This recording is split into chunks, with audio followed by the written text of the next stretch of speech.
David Kelly. David Kelly is the Chief Legal Officer, Business and Basketball for your Golden State Warriors.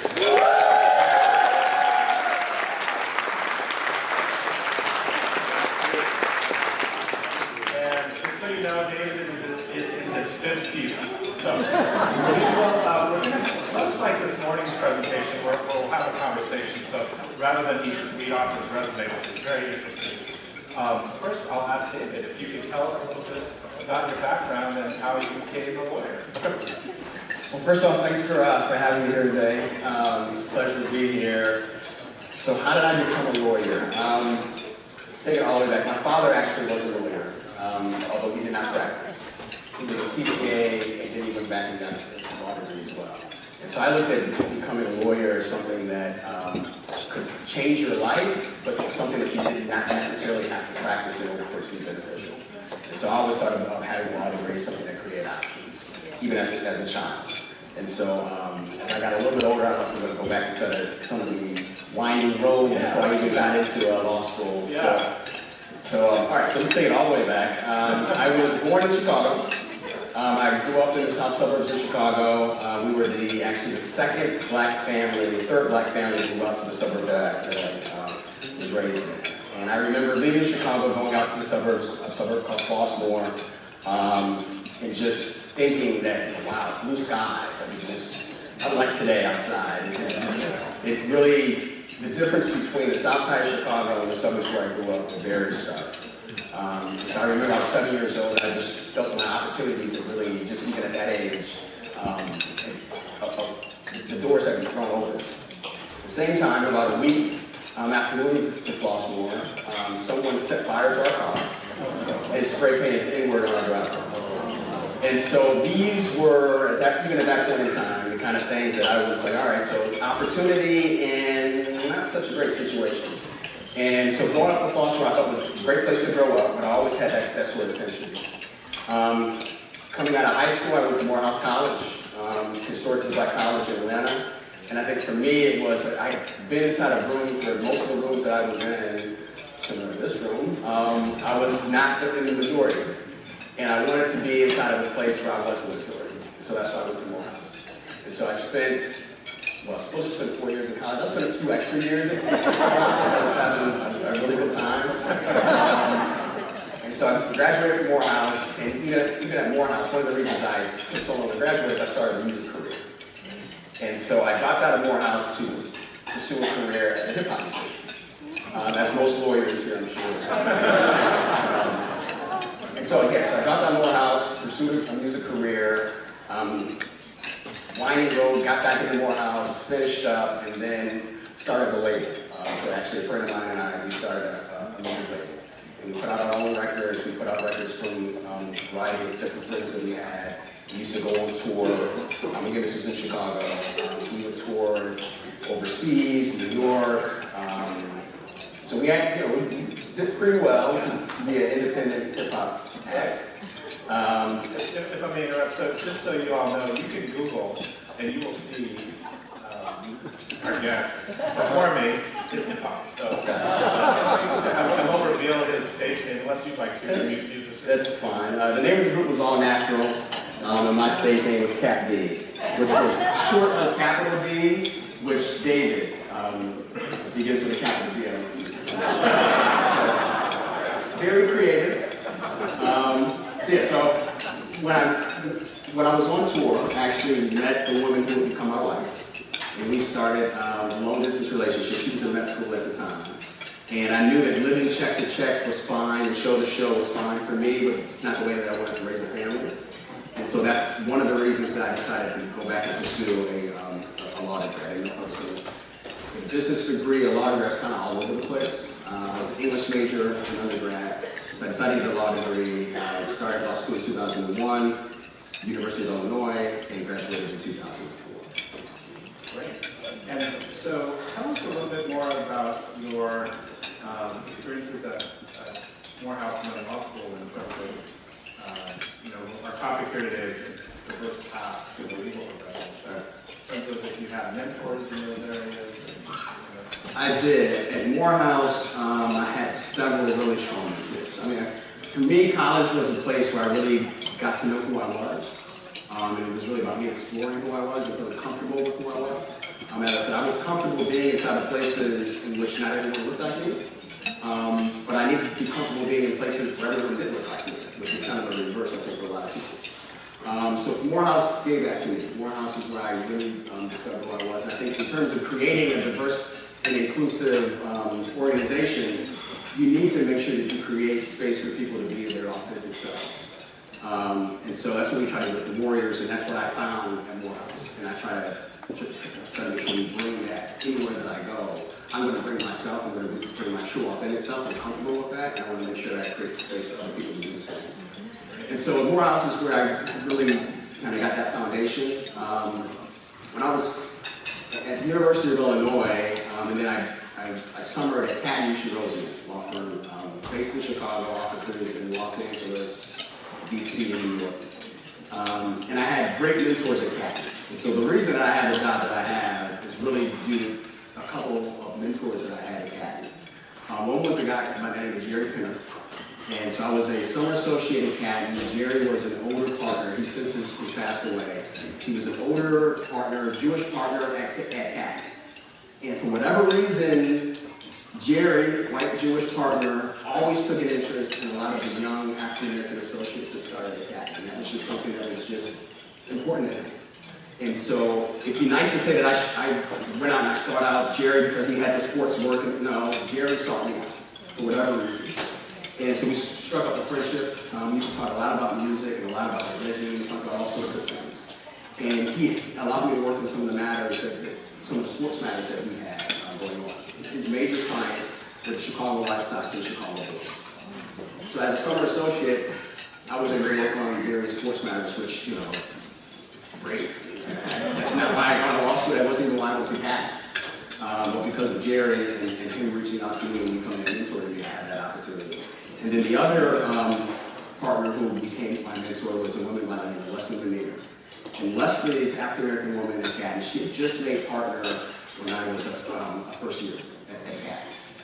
And she became just that's like my big sister. And so Jerry was my work mentor. He would provide work for me, and a good technical mentor. And Leslie was in a lot of ways my champion. And she was the person who, if I needed to curse out partner X or curse out the firm for this reason, she's the person I would go to. So she was my sounding board, and I would curse out the board. So I think it's important to have both. Someone who's helping you with your career, and someone who's helping you with maybe some of the politics that you deal with, because everywhere you go, you have to deal with certain politics. And so that was who Leslie was too. How did you make the jump from Catton to actually coming out here for the Warriors? Yeah. So at Catton, I was in a corporate group, so the transactional group. So most of my work was M&A, some private equity, some corporate governance, but mostly M&A work. And a subset of that work dealt with clients that we had in the sports area. And so I worked on the Chicago Bulls and Chicago White Sox matters. We also represented the Oakland A's when they were purchased by the new ownership group. And so I worked with some matters for the A's. From there, we would work on matters for Comcast Spectacor, who would do the regional sports network deals for the various different sports teams. So I would say about 15 to 20% of my work was in the sports area, but the bulk of my work, I was at Catton for 8 years, was just your general transaction work. And in my 7th year at Catton, we represented Joe Lacob and Peter Gruber when they purchased the Oakland A's. I mean, the Golden State Warriors. That's where I worked. So we represented them when they purchased the Warriors. And so I was outside counsel to the Warriors for about a year and a half. That said, I did not find out about the opportunity at the Warriors because I was outside counsel. And so this goes to creating your network, and I guess in having mentors and people who are outside of the place where you work. So when I was a 5th year at Catton, I decided that ultimately I wanted to make partner, but I did not want to be a partner. And I recognized the difference between the two. I spent 5 years there, and I felt like I was good enough to become a partner. I wanted to have that. I wanted to spend 6, 7 years and then leave before I became a partner. But I looked at the way that the partners were living their lives, and I didn't really necessarily want to be a partner at a big law firm. So And so at that point in time, I began to interview at different places. And so I interviewed at Washington Media Group, which is a sports agency based in Los Angeles. And I didn't get the job, thankfully, but I stayed in contact with the person I interviewed with, a guy by the name of Jason Lanning. Jason was the lawyer who worked on the matters for Bob Myers, who was a sports agent at Washington Media Group at the time. So after Joe and Peter purchased the Warriors, they hired Bob Myers away from Washington Media to become assistant general manager, soon to be general manager at the Warriors. And the general counsel position at the Warriors was going to report into Bob and report into Rick Welch, the new president of the Warriors, which is hired. And so Bob let Jason know about the opportunity. And Jason, who I'd stayed in contact with in the previous couple of years, because I wanted to get really more ingrained in sports, let me know about the opportunity.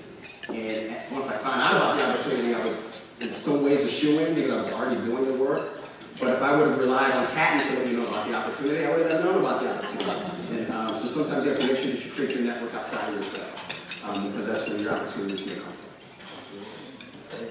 from. And having been at the Warriors now for about 5 seasons, you recently have a new role. So tell us about what kinds of things are on your desk today. Okay. So the things I left behind today. So in my new role, I really wear 3 different hats. And so as I mentioned, the general counsel role reports into Bob. And so backing up just a second. So any sports team is split between your business side and your sports side. So for us, it's the business side and the basketball side. On the business side, Rick Welch is the president, and we have our marketing department, we have our sales department, we have our human resources department, all the different departments that you would have in your company.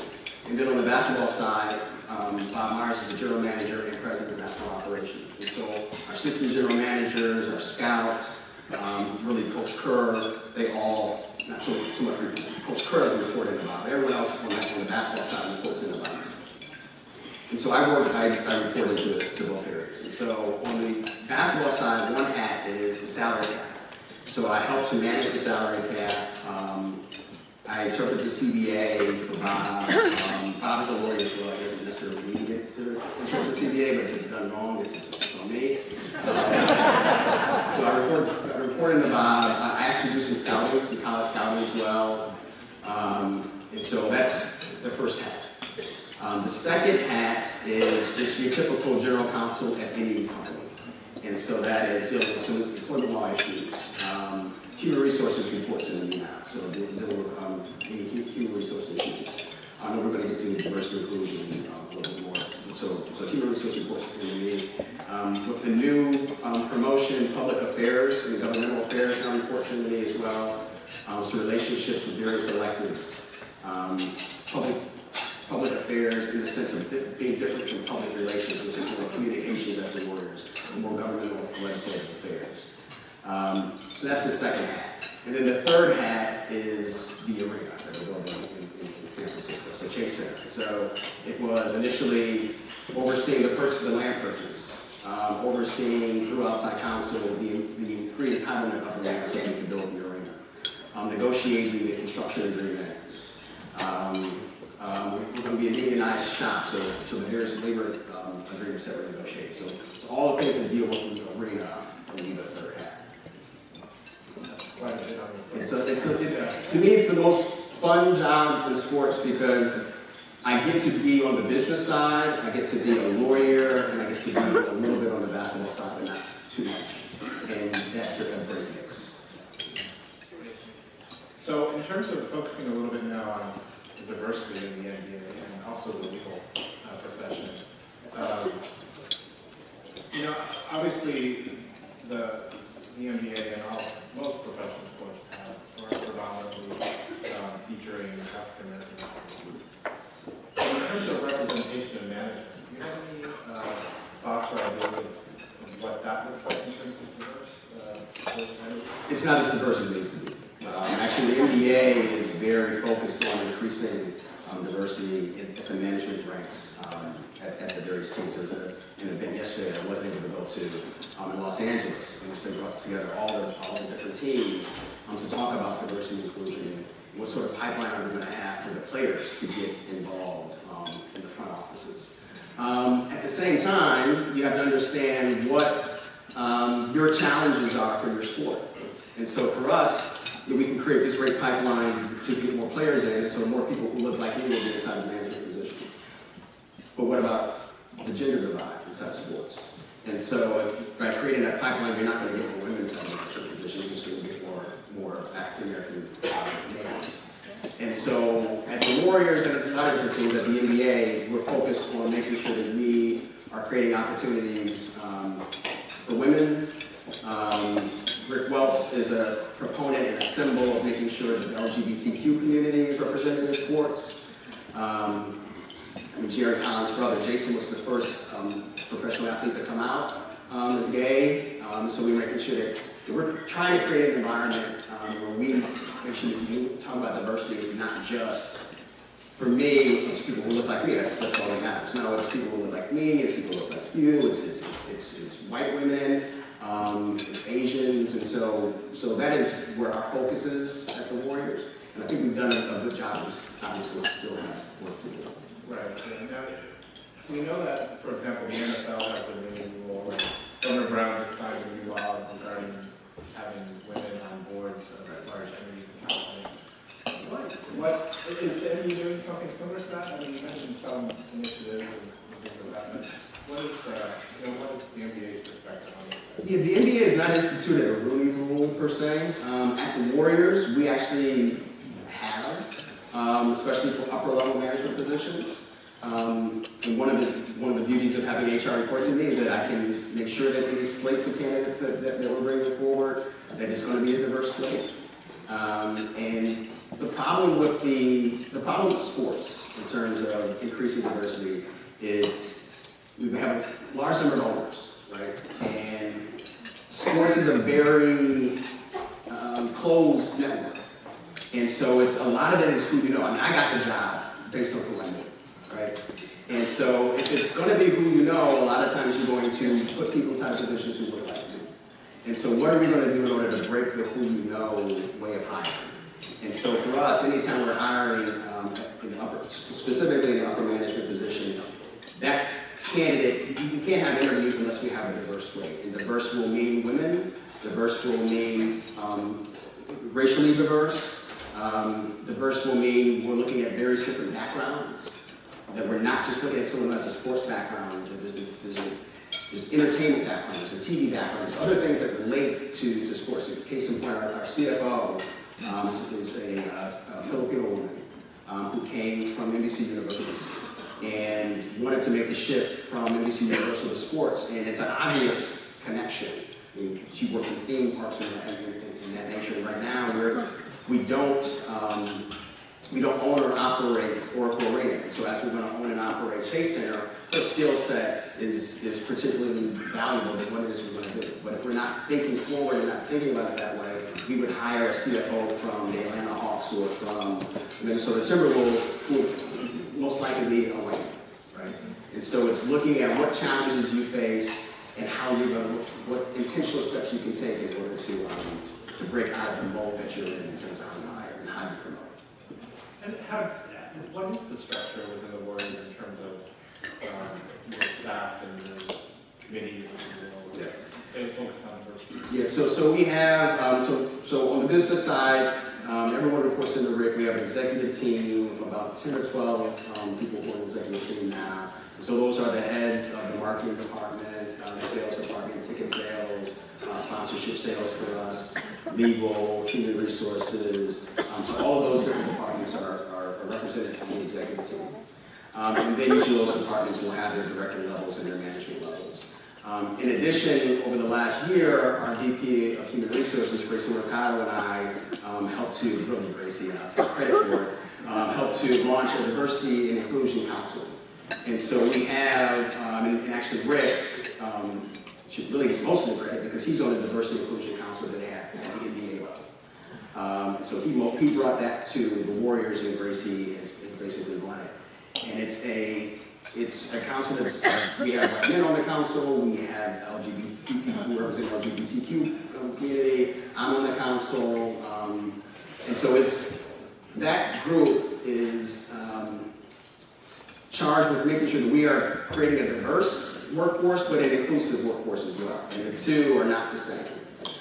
So when we look at diversity, it's what are you doing to increase the numbers of people of various different backgrounds into your organization? When we're talking about inclusion, what culture are you creating at your organization to make sure that those people feel welcomed and that they can bring their authentic self to work? And so we have people at various different levels who are in the Diversity and Inclusion Council, people who are entry level, people who are on the executive team, and people who are from various different backgrounds. And that committee, I think, that council has done a really good job of certain initiatives that we've started, and just changing the culture, and making sure that we are rewarding the culture that we want to have at the community. Yeah, that's amazing. I think from a fan perspective, what we see a lot of are things like the specific cultural theme nights that the Warriors have, or the Lunar New Year jerseys that the Warriors have. Well, so and that council will weigh in on some of those things. And so it's, I'm not in a position to tell you what our Hispanic Heritage Night should look like, or should it even be called Hispanic Heritage Night, right? And so you have to have people who are at the table, who are invested, and who are making sure that it's positioned the correct way, internally, externally, that our Heritage Nights do not limit someone's culture to food, or to dance, or to entertainment. Like, no, we want to make sure that we are celebrating the whole of as much as we can, the whole of the culture for whichever group that we are representing, because otherwise it's a disservice as opposed to a service. And then we're refining that, right? And so, did we do a good job last year with African American History Month? If not, why not? That's something that our players may let us know about if we didn't do a good job as well. So who are the stakeholders, and what are we doing to make sure that these nights are as impactful as they can be for our customers, and for us as an organization internally? So in terms of the legal profession now, and Well, that bit. yeah, that's good. So the other side of it, do you think, or why is diversity and inclusion such a hot topic for the legal profession? Why are we still talking Why about does it matter? Yeah. I think that our profession is a linchpin to our society, right? I mean, we're talking about, as lawyers, I work at a sports team, so I'm not solving the world's problems. But we as lawyers, a lot of times we do, and we are expected to. Our profession is about what it means to live in a just society. And I don't think that you society, all aspects of the society are not represented in the profession that is supposed to meet how it's not the correct word, but ensure that we live in a just society. And so your perspective is going to be different from my perspective. Doesn't make it right, doesn't make it wrong, but it's going to be different. And so our profession is to make sure that your perspective is represented, my perspective is represented, and all our various perspectives are represented. And if not, then the people who look to lawyers are going to lose faith in the justice system, which is what I think we see happening inside of the country that we're living in right now. So it's not only because that we're not as diverse as we need to be, but that's part of it. Our judges are not as diverse as they need to be. Our lawyers are not as diverse as they need to be. Our law students are not as diverse as they need to be. And when I'm talking about diverse, I'm talking about gender, racial, ethnic, LGBTQ. I'm talking about across the board. And so in order to get people more bought into our system, I think we just need to be a lot more diverse. Our system needs to be a lot more diverse. So as Chief Legal Officer, I know a lot of other large corporations have signed on to these diversity pledges with looking into hiring firms that are committed to diversity and inclusion. Do lawyers do that? And if so or if not, what are your thoughts on the success of this kind of stuff? Yeah, so one of the things I recognized when I was at my law firm is that the people who sit in the GC chairs have a significant impact on how diverse the profession is going to be, right? So my job now that I'm in the GC chair, I'm told to hire the best counsel that we can have. That's my job, that's my role. Win the matter, right? Win the entitlements. But in order to do that, I believe I need to have a diverse team because there are various different perspectives that need to be brought to bear on the matter that I'm not going to get from just all African American men or all white men or all white women. I need to have a diverse team in place. And so I am intentional in terms of hiring outside counsel. If the best person so when we were getting the arena entitled, best person for the job in my mind was Mary Murphy. She's a land use attorney at Cousnel. But Mary Murphy has a diverse team. She has women on her team, she has men on her team, and that was important in terms of defending the entitlements that we secured. Because those entitlements are the legal entitlements, but there are political implications in that as well. So we need someone who can walk into all these different doors and speak to the various different stakeholders that need to be spoken to. So that's just an example of my job is to hire the best, but the best is to have a diverse team underneath them, which is why, and one of the reasons that they can be the best.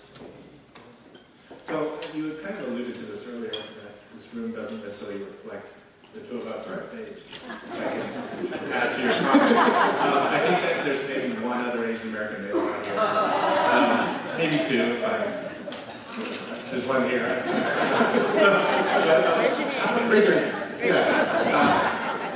How do we help our county and the Bay Area, which is pretty diverse, in making sure our legal profession reflects our population? Right, so let me go back to my time at CAT. And so again, Jerry Kenner. Jerry he got it. Not everyone gets it, and not everyone is going to get it. And we can spend a lot of time trying to force people to get it. And that's, for some people, that's useful. For me, that's not always a useful use of my time. To me, it's equally, if not more important, to reward the people who do get it. And so it's important that Jerry was a person who just got it for whatever reason. And he was a very powerful person at the law firm. And so that helped me, and actually it's one of the reasons that Leslie Lanier, my other mentor, became a partner, because Jerry helped to mentor her. And so if you have people who are in various positions who get it, for whatever reason, they get it. They understand that it's important and it's part of the fabric of who they are. And they're good attorneys and they are powerful. Then they will, through their own influence, help to create a more diverse profession. And so the influence that Jerry had at Catton cannot be, it needs to be championed. And it needs to be replicated at Catton, at Gibson Dunn, at Morrison Forster, wherever. That needs to be identify the people who get it and help those people to succeed, and put those people in positions of power, because they will put other people behind them inside of positions of power who will help to change the profession. So that's my personal experience. The Jerrys and the Lestons of the world, the fact that they rose up through the ranks at Catton and helped rise up through the ranks at Catton and get to the position that I'm in. And oh, by the way, give work back to Catton, right? So it helps the law firm in the long term anyway. Right? So that's just my personal experience. And you're also very involved in you're on the board of an organization that's focused on the pipeline issue of diversity and inclusion for minorities. Tell us more about that. Right, so Change Lawyers is formerly the California Bar Foundation, and our mission is to increase diversity in the legal profession, specifically obviously in California. And for us, it begins before you get to law school. You're looking at a number of people who may be first generation or low income, who have various different obstacles before they can even get to college, let alone law school. And so what are we doing in order to reach back to that at the high school level, or even at the grade school level, to encourage people to pursue a career in the legal profession? If you can reach people at that level and let them know that there are people who look like me, people who look like you in the legal profession, and that it is available to them, that's one way to increase the numbers at college, at law school, and therefore in the profession. We also do scholarship programs for people who are in law school, because a lot of the obstacles are financial for minority groups. And so figuring out what are the issues that are stopping people from getting in and matriculating at law school, and figuring out what can we do to alleviate some of those concerns. And just so everyone knows, in your electronic materials, there is a link to this organization, and I think I'll should take a look at it. get involved in various ways. And so it's in there with articles also about David and an implicit bias test from Harvard University, which we haven't talked about yet, but stay tuned for our next session where we'll talk about that a little bit more. All right, so focusing a little bit back on some of the issues of the Warriors, I'd be remiss without asking Warrior-focused questions. Not necessarily about who has the better shot, but although I'm sure people want to know. As managing HR, let's start there. How large is the organization? How many employees do you have? What are they all located in Oakland? What are some of the employment HR issues? Right. So right now we're around 225 employees. When I started, we were around 150. So we're ramping up. So we're not a large organization. And we always like to remind ourselves that our perceived importance outstrips our actual importance. It's just, we are stewards and caretakers of the franchise, but we have yet to cure cancer or even try to cure cancer. And so we just want to make sure we remind ourselves of that. We have 225 employees right now. We have our main office is still in Oakland. We have a satellite office in San Francisco, right next to the Chase Center. So the construction's going on at the Chase Center. People can come through and do tours of the construction site, and we have a sales center there as well. So people who are signing up for memberships or sponsorship agreements can tour that facility as well. I don't know if anyone here, maybe see the ticket holders and toured the site at Chase. So what are the dynamics of moving from Oakland to San Francisco? I mean, there are racial dynamics to that. There are, San Francisco is not the most diverse city. I live in Oakland. I don't plan to leave Oakland. I think it's the best for the franchise to move to San Francisco, but it's important for us to make sure that people know that we are leaving an arena, but we're not leaving the town. And so what are we doing to make sure that we are increasing our community relations footprint in Oakland and in the East Bay generally, even though our games are going to be held in San Francisco? So that's something that we struggle with, and that we always make sure that it's front of our mind. Internally, we have employees from all different backgrounds. We have a lot of young employees at the Warriors, and so there are issues that come with that, having a very young workforce. For a lot of people, it's their first job. For a lot of people, it's where they're meeting their spouse. So what are the issues that come in with all of these sorts of things? Who knows? Stay tuned. Those are some of the issues that we have to deal with at Chase. Now you brought up the Chase Center a number of times. So what are some of the legal challenges you've had with that project? I mean, it sounds immense. Yeah. Well, so initially, a lot of it is the legal challenges, and then there are quasi-legal, more political challenges as well. So initially, we were going to build the arena on Piers 3032, which is public property, Piers in San Francisco. And it was right around the time that there was opposition to building any sort of development on the waterfront in San Francisco. And so we could have tried to plow right ahead and said, no, we're building on the piers, this is where we think we should be. Or we could try to build an actually doable project. It wasn't going to take maybe 10, 15 years to get done. And so then we made the shift from Piers 3032 to the land in Mission Bay that we're building on now. So that shift involved identifying the property. It was owned by Salesforce at the time, so negotiating a purchase sale agreement with Salesforce for the real estate. It was entitled for 4 office buildings. And so we changed the entitlement so that now there are 2 office buildings that we're building there in the arena. And so part of that entitlement process became a lightning rod in San Francisco. I don't know if anyone recalls that. And so there was litigation challenging our entitlements, and so it was working with outside counsel to manage. I was, again, a transactional attorney, so I know my limitations, so working with outside counsel to manage litigation around the entitlements, what our strategy needs to be, and making sure that we have a public relations strategy that marries up with our actual legal strategy. And so quarterbacking that, and the entitlements were appealed, and they were appealed all the way up.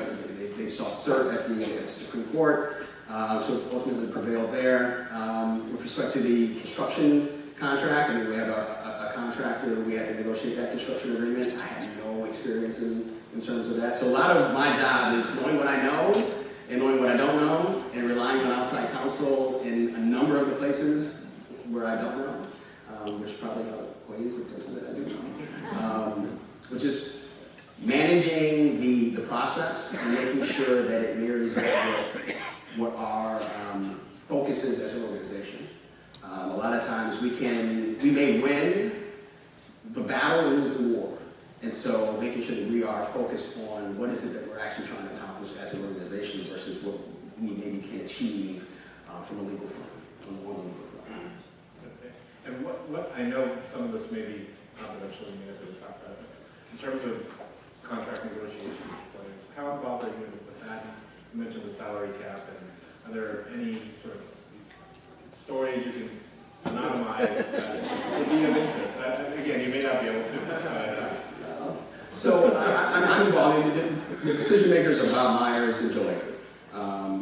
And so when we make the decision that we're going to re-sign or go after player X, it's a collaborative conversation that we have. That's one of the best things I think working at the Warriors, whether it's Rick on the business side or Bob on the basketball side, very collaborative. The strength in numbers motto that actually came from Coach Kerr, because that's the way he looks at the basketball team, and that is something we've adopted as an organization because it's how we want to operate. So Bob will ask me any sorts of questions, any number of questions around free agency, around what we should do about player X, but he's asking me. He might ask you if he saw you in the supermarket. I mean, he's asking all over the place. And then he's making the decision. So I am involved in obviously the negotiation, but it's really Bob, Larry Harris, Kurt Laker, and Joe Laker are the people who are making those decisions. Some of the larger negotiations that I get involved in that I really have to own are, say, our sponsorship agreements. So this week we announced a sponsorship with Ring Central. 2 weeks ago we announced a sponsorship with Hewlett Packard, HPE, Hewlett Packard Enterprises. And so that is in my teams, that's our baby. And so that's where we have to truly roll up our sleeves and negotiate those agreements. A lot of times when I player contracts, it's the more sexy stuff, but by the time it gets to me, it's insert player name, insert dollar amounts, work out a few of the details.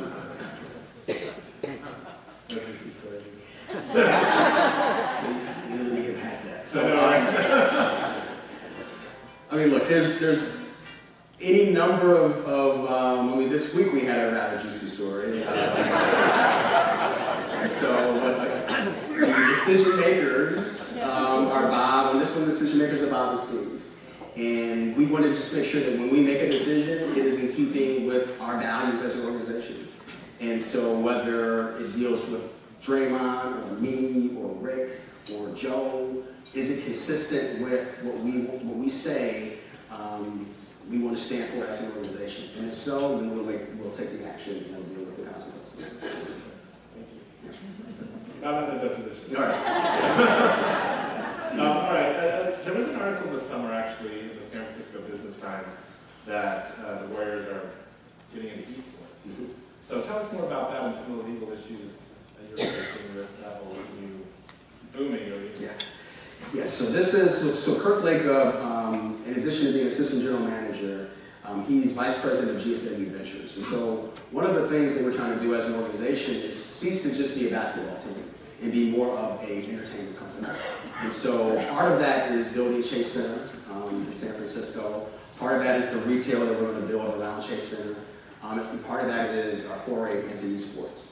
And so last year we purchased a slot in the game League of Legends. And so the North American League of Legends, the NALCS.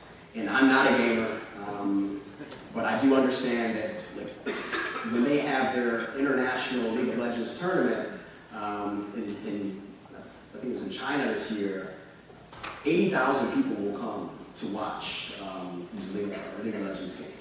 More people will watch the live stream of the League of Legends Championship than will watch the Super Bowl.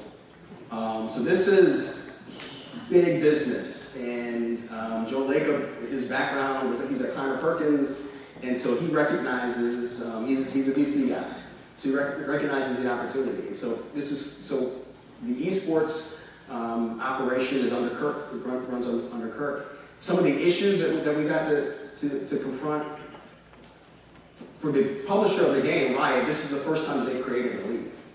And so what we brought to the table, and the Cleveland Cavaliers purchased a team, the Houston Rockets purchased a team as well, what we brought to the table was, how do you run a league? It's different than running a game. You have different, the way Adam Silver runs the NBA is different than the way a publisher of a game will run its game. It doesn't have various different teams who are now stakeholders. And so how do we create a league participation agreement that speaks to the needs of the league and the needs of the publisher, but the needs of the various different teams? And so that's what we brought to bear, we and the Cavaliers, not the Cavaliers, and the Houston Rockets, and various different endemic teams who are already part of League of Legends. I'm still only 10 teams who are part of League of Legends. So that sort of viewpoint and that lens. In addition, it's all the same legal issues that you would have in running a team, in some ways more. These gamers are 17, 18, 19-year-old kids. And they are not as media savvy as Steph Curry, right?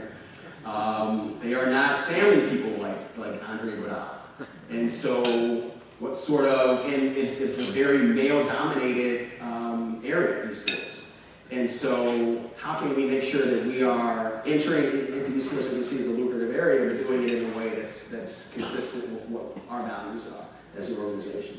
And so the legal issues that flow from that we really haven't had a lot of issues, but it's making sure that our contracts are set up so that if we have an issue, we can pull whatever triggers we need to pull. Yeah, that sounds fascinating. I have a 14-year-old in front of me here. And yes, you have a big market. The worst thing about this is that I have a 12 and 10-year-old who now realize that you can actually make money playing video games. So I'm trying to disabuse them of that notion. Well, and a lot of the QCs have scholarships for esports, so it's definitely good. Yeah. Tell your kid. All right, so we're going to switch a little bit to some controversial topics. Okay. Not necessarily political in nature, but more legal. Okay. So tell us, this was a few years ago, but tell us a little bit about the whole disinvited to the White House thing and what the Warriors was done. Right, okay. So yeah, so the way that we won the championship, so with that comes the expectation that you will be invited to the White House. And we knew that certain of our players did not want to go. And so how do we go about going or not going? And so for us, it was about what process are we going to go through in order to get to the decision that we're going to get to. And so that's really what my role is to try to put process in place. And there were people internally who wanted to go. I mean, it's the White House. There were people internally who did not want to go. There were certain things on the political spectrum that were inconsistent with our mantra of diversity and inclusion. And so how do we work through the process to get to the result that we're going to get to? It's less to me about what the decision was going to be, and to Joe. It was more about what is the process that we're going to go through. This is not just going to be Steph's decision, because Steph's decision may not be the same as Andre's decision. It may be the same, but it may be different. It's not just Steve Kerr's decision, because it may be different from other people at the organization. Our fans are on various different sides of this issue. And so anytime we face that sort of a predicament, we try to rely back on process. And so the process was, the players had talked over the summer about what they wanted to do, but we were not going to make a decision or communicate any sort of decision until all the players had got together for training camp. And that Saturday morning, the first day of training camp, we were going to actually, it's media day, was that Thursday and Friday, and yeah, Saturday morning, I think it was the first day of camp. The players are going to sit down with the coaching staff, with Joe, with Rick, talk about the pros and cons of going, where everyone was on the issue, where the organization was on the issue, and then the organization was going to make a decision. As they would have it Friday night, or maybe it was Friday night or Saturday mornings when President Trump tweeted out that we were disinvited, that we had never been invited to begin with. And so for us, for some people it was probably a relief that, all right, great, thank you, we don't have to wade into this. But really for us, it was, it short-circuited, and Joe is on record saying this, it short-circuited the process that we wanted to go through as an organization. Because we thought we had the correct process in place. And we were going to make a decision that was going to, you know, piss off 50% of the population. But we were willing to do so. And we wanted to work through the right process in order to get to that. And so then when we put out our, you know, we put out our release, and so at that point in time, then we just rely back on what it is that we believe as an organization. So we talked about diversity and inclusion in our release, and we talked about, so it was a way for us to focus the attention not on are the Warriors going or not, because it's not really important whether or not Steph goes to the White House. What's important is about what are the reasons why we would go or why we wouldn't go. And so we try to focus it back onto that. And what about, my understanding, please tell us what the NBA rule is, but we have the controversy now, or recently, about kneeling in the NFL, in particular, Colin Kaepernick. So tell us about the NBA rule and what you think about it, how it's working out in that. So the NBA has a rule that the players have to stand for the anthem. It's been in place at the NBA since I think the mid-90s, or late 90s. It's collectively bargained. And so the ownership group and the Players Association, have bargained as part of the CBA process that this is something that the players will stand for the anthem. So for us, it's easier to deal with because the players, via the union, have decided that this is what they are going to do. That said, if players don't always follow the mandate and dictates of the union. But we haven't had players kneel in the NBA. And so to me, it's more important, the rule is one thing, it's why haven't the players in the NBA kneel where the players in the NFL have. And for that, I think I go all the way back to the Donald Sterling situation, which was 2 years prior to the Colin Kaepernick issue. And so that's when Sterling, I can't remember exactly what he said, I want to remember exactly what he said, but he made disparaging comments about Magic Johnson. Racial comments about Magic Johnson. Sterling was the owner of the LA Clippers. And Adam Silver had been on the job as the commissioner of the NBA for about 3 months at that point in time. And so it was a defining moment for him as a commissioner. And I'm sure he had lawyers who were telling him, well, we don't necessarily have the rights to strip him of his franchise. There's no precedent for that. But he also had, this is when we talk about representation, Michael Jordan, who's not the most politically outspoken person, but he's an owner and he had a voice on it. But Vivek Ranadive, the owner of the Sacramento Kings. You have Magic Johnson, who is revered and a business person, not just an athlete, right? You had the number 2 person at the NBA, is a guy by the name of Mark Marte, an African-American male. You had Rick Welts, formerly at the NBA, at the team. So you had a lot of people who were pressing for, and you had the heads of the Players Association.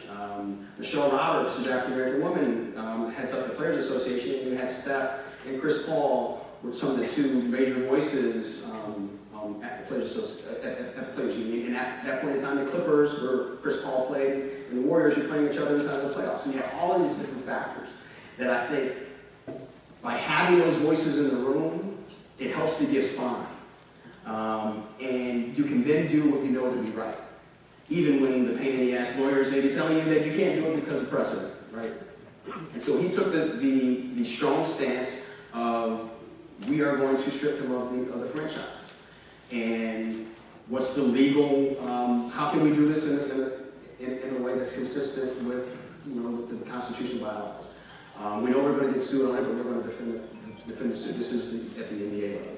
By him taking that action, it was a relief for me. I've been on the job only a year, and I quite honestly was thinking, we come really weak as a league in this respect. I don't know if I really want to stay at the Warriors. I mean, it's a dream job, but it's not worth that. And so it was a relief for me. It was a relief for the players. It was something that really made the players know that they had an advocate in Adam Silver, and that they had a voice, and the league supports them using their voice. So now fast forward to the Colin Kaepernick situation. The players know that if they want to say X, Y, or Z, the league is going to support them saying X, Y, or Z. Our players are very vocal on social media. They have their own brand, they have their own voice, they have their own cable news shows, cable TV shows, their own documentaries. This Shut Up and Dribble documentary that's going to come out. The NBA does not tell its players to shut up and dribble. And so the players know that they have that sort of buy-in, and they don't feel the need to protest in that way. They can speak and protest in other ways. And that's why, personally, that's why I think that we've had players kneeling in the NBA, although we do have players that are concerned about the issue and speak out forcefully about the issue. Okay, so I think we'll take a few questions if you're okay with that. So if I reserve the right to not answer any. Yeah. So if there's anyone with a question, we have a microphone somewhere. Oh, okay. Are there any questions for David? Natasha cheated. Thanks, Teresa. Hi. So I just wanted to applaud you and thank you for being so mindful about diversity in this world that you are in. As a woman of color and as a younger woman, I know how much that means to me and to everyone else in this room. And I think being inclusive of diversity brings so much to this world. So I applaud you for that.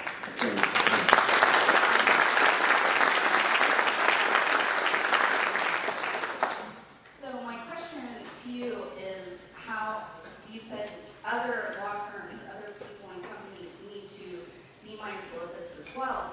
How can we do this? Like how can we help people be as mindful as you and as active and proactive as you in diversity? Yeah, I mean, I think it goes back to carrot and stick. And so when I was at Catton, I didn't have a stick. And now I have a stick. And so I try to make sure that the law firms that are representing us really represent us, represent our values. And the lawyers, it's not just the law, the lawyers represent our values. And so that is putting together diverse teams on matters. I seek out diverse counsel, and by diverse I mean, I'm not just saying, no white people. No, I'm saying diverse. Outside counsel who are white, outside counsel who are women, outside counsel who are African American, across the board. And so that's the carrot that I now have as GC that I didn't have as an associate. Also, I go back to the Jerry Pinner example. It's identifying the people. You can use the stick on your partners and say that, okay, a portion of your comp is going to be tied to X, Y, or Z. In addition, so that's fine.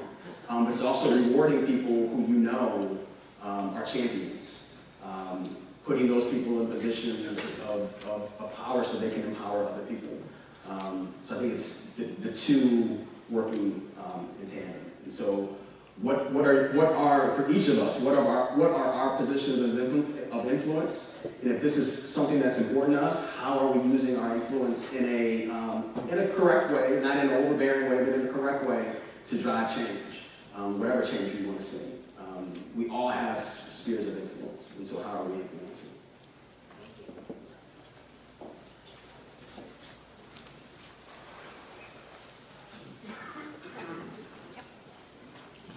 Mr. Kelly, I don't know if people know this. I happen to know this because I've been on a hip-hop dance team for 8 years at UFC. No, listen, this is so important. I don't know if you guys know this, and I want to ask you how the decision was made. The Warriors this year advertised and tried to recruit us over 50-year-old dancers to dance on your dance team at halftime in the Warriors. And my good friend, Karen, made it. I didn't try out. I was too afraid. But I just think it's so awesome that you're including, in your diverse program, us older, over 50 people. And I wanted to ask you, how did that decision come about and how's it going? Yeah, so for that one, it was, we stole the idea from other teams, so there are other teams that have been doing this. But it is something we talked about a lot at our Diversity Inclusion Council talked about. Again, at the Warriors, we skew young in our workforce. And so when we talk about diversity, we need to, I mean, I'm old head as well. I'm a little bit older than I look. And so it's not just about having a young dance team. It's about a lot of our fans are older. A lot of our fans want to see themselves in the players and in the entertainment. So what are we doing in order to make sure that people see themselves at various different ages, different ethnicities, and gender as well?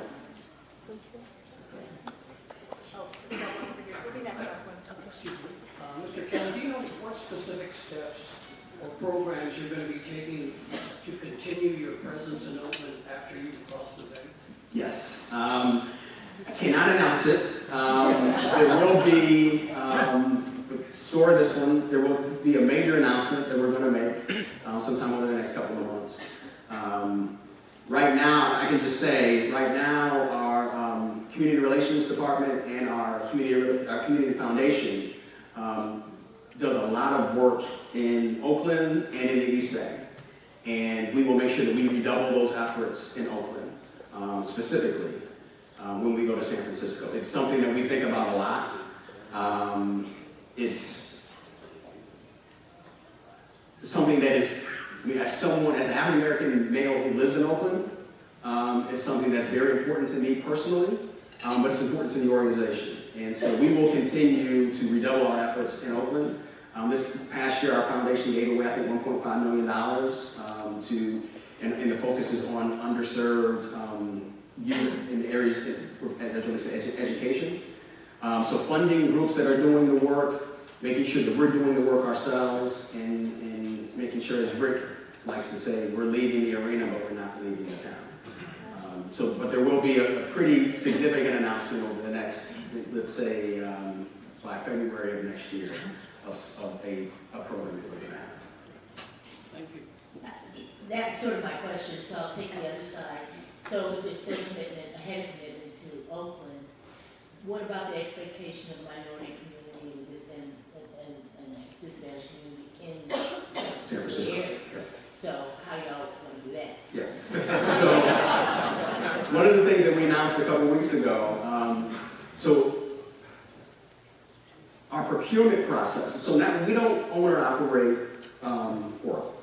So now we will own and operate Chase Center. And so we have a different, we now manage the arena.